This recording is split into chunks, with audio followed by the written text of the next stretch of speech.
meu nego. Ixi, meu nego. Ixi, meu nego. Dê um oi dele. Dê um oi. Vou gravar assim, tá? Vamos gravar, olha pra mim. Bem, quando a gente para pra pensar em todo o processo evolutivo, todo esse processo evolutivo que culminou nessa relação maravilhosa entre homens e cachorros que nós temos hoje é, no mínimo, curioso.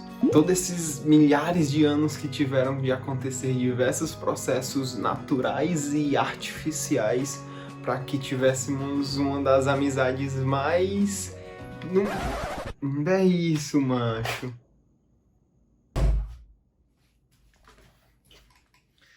Então hoje a gente vai entender um pouco mais desse processo que levou milhares e milhares de anos para acontecer, mas que concluiu numa das amizades mais bonitas que a gente tem na natureza. Pera aí, antes da gente continuar pro vídeo, deixa eu pedir um negócio aqui pra vocês encarecidamente na humildade. Se inscreve aqui no canal, pô, tu vai estar me ajudando muito. Compartilha isso com mais alguém, tu vai estar me estimulando a continuar trazendo esse tipo de conteúdo e espalhando a ciência, pelo menos um pouco dela, pro máximo de pessoas que a gente puder. Vamos construir isso junto. Então, sem mais delongas, vamos entender um pouco desse processo evolutivo dos cães. Bora!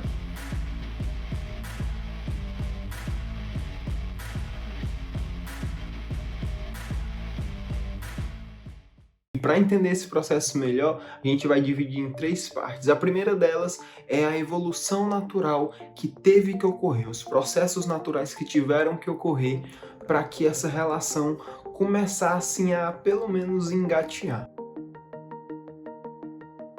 Para isso, vamos exercitar a nossa imaginação e imaginar a relação do homem pré-histórico e dos lobos, mais ou menos 500 mil anos atrás.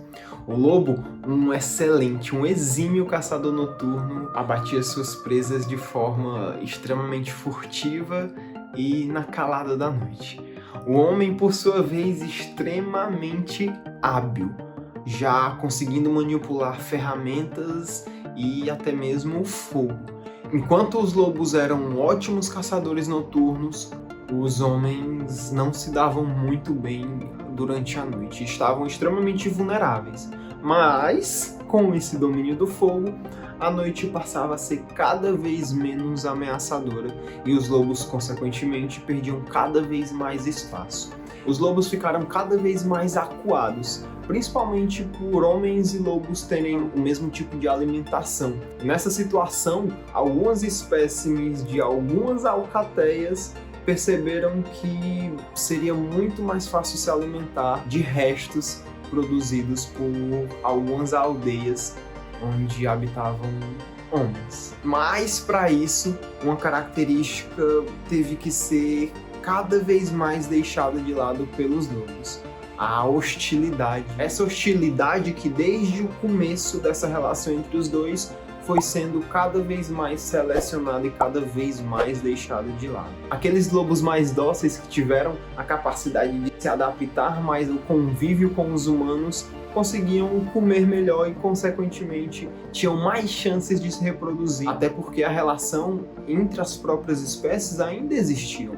Relações de competição, relações de busca por parceiros, e aqueles mais bem alimentados, obviamente, tinham vantagens. E ao longo dessa história evolutiva, os lobos que tinham um comportamento mais dócil em relação aos humanos foram cada vez mais beneficiados por essa característica. E perceba, esse é um processo natural. O homem ainda não estava interferindo diretamente na evolução dos cachorros, mas isso não durou muito tempo. Depois do homem passar a ser a fonte primária de alimentação para os lobos, esses dois passaram a ter uma relação relativamente mais íntima.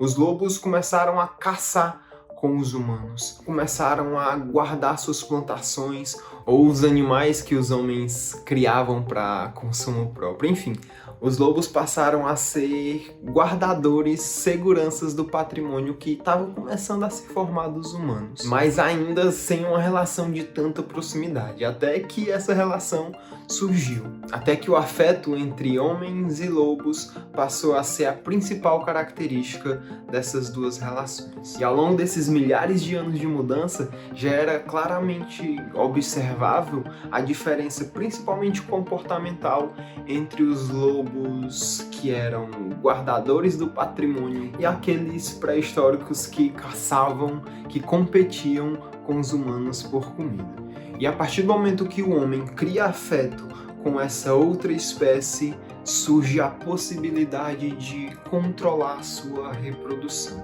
E aqui entramos com um conceito que você já deve ter escutado: a seleção artificial. Com a possibilidade de controlar os cruzamentos de outra espécie, inicialmente esse controle não foi por estética, como temos a grande maioria hoje. Era muito mais para aquelas características que beneficiavam o homem de forma relativamente direta, como por exemplo aqueles animais que se davam melhor no pastoreio de plantações, ou aqueles que melhor se adaptavam a puxar cargas, ou aqueles que ainda eram muito bons caçadores. Enfim, as características eram as mais diversas, mas muito pouco estéticas, até que eventualmente vieram a ser. E agora essa reprodução controlada, ou essa seleção artificial, sendo muito mais estética, nós conseguimos gerar, a partir dessas reproduções, uma quantidade de raças imensas, com as mais diversas características. Algumas dessas características totalmente impensáveis de se darem bem em ambiente totalmente natural. Mas a verdade é que ainda hoje, mesmo depois de passado esse processo de domesticação, os cães ainda ajudam os homens das mais diversas maneiras possíveis. Cães guias, ou cães que ajudam em terapias de pessoas idosas ou de crianças. A verdade é que todo esse processo gerou esses seres que hoje são extremamente companheiros de todos nós seres humanos, e que eu, particularmente falando, sou extremamente agradecido. Então, o que a gente consegue tirar desse processo evolutivo de inicialmente uma seleção natural e posteriormente uma seleção artificial é que o homem desde muito tempo tende a manipular as coisas ao seu redor, sejam seres vivos ou elementos químicos, seja para alimentação ou até mesmo para estética.